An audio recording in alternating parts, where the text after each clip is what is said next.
भारत ने एक ऐसा कूटनीतिक और मानवीय कदम उठाया है जिसने ये साबित कर दिया है कि उसकी संवेदना और दूरदर्शिता का कोई मुकाबला नहीं है। विदेश मंत्री एस जयशंकर ने अफगान विदेश मंत्री आमिर खान मुत्ताकी को जो 5 एम्बुलेंस सौंपी हैं, वो केवल एक छोटा तोहफा नहीं है, बल्कि अफगानिस्तान के लोगों के लिए भारत के दीर्घकालिक समर्थन का एक बहुत बड़ा संकेत है। ये कुल 20 एम्बुलेंस और मेडिकल उपकरणों के व्यापक पैकेज का हिस्सा है, जिसे भारत अफगानिस्तान को दे रहा है, जिसमें एमआरआई और सिटी स्कैन मशीनें, कैंसर और टीकाकरण की दवाइयां भी शामिल हैं।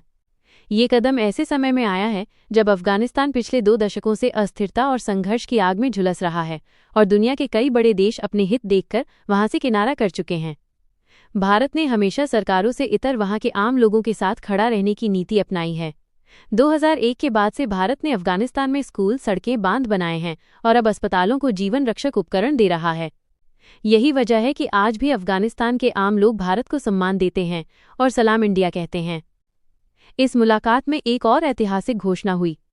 जयशंकर ने स्पष्ट किया कि भारत अफगानिस्तान की संप्रभुता, क्षेत्रीय अखंडता और स्वतंत्रता के लिए पूरी तरह प्रतिबद्ध है, और इसी के साथ उन्होंने काबुल में भारत के तकनीकी मिशन को भारतीय दूतावास के स्तर पर अपग्रेड करने का ऐलान किया। इसका सीधा मतलब है कि दुनिया भले ही तालिबान के नियंत्रण वाले अफगानिस्तान से औपचारिक राजनयिक संबंध बनाने से हिचक रही हो, लेकिन भारत ने मानवीय और रणनीतिक आधार पर वहां अपनी उपस्थिति को न केवल मजबूत किया है, बल्कि उसे औपचारिक रूप भी दे दिया है।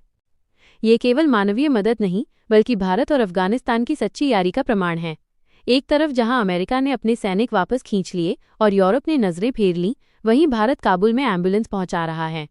इस सॉफ्ट पावर वाली कूटनीति के जरिए भारत ने साबित कर दिया है कि वो गोलियों से नहीं, बल्कि गोलियों की दवा से लोगों का दिल जीतना जानता है। तालिबान शासन के दौर में भी भारत ने मानवाधिकारों और मानवीय आधार को प्राथमिकता देकर अपनी मौजूदगी मजबूत की है, जिस पर अब अमेरिका, चीन और यहां तक कि पाकिस्तान की भी नजर है। जब जयशंकर ने अफगान मंत्री को एम्बुलेंस की चाबी सौंपी, तो वो सिर्फ एक गाड़ी की चाबी नहीं थी, बल्कि विश्वास की चाबी थी।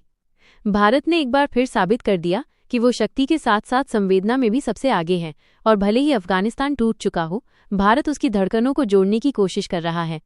आज जब काबुल के किसी अस्पताल में वो भारतीय एम्बुलेंस सायरन बजाएगी, तो हर अफगान दिल में भारत के लिए एक नया विश्वास और समर्थन पैदा होगा।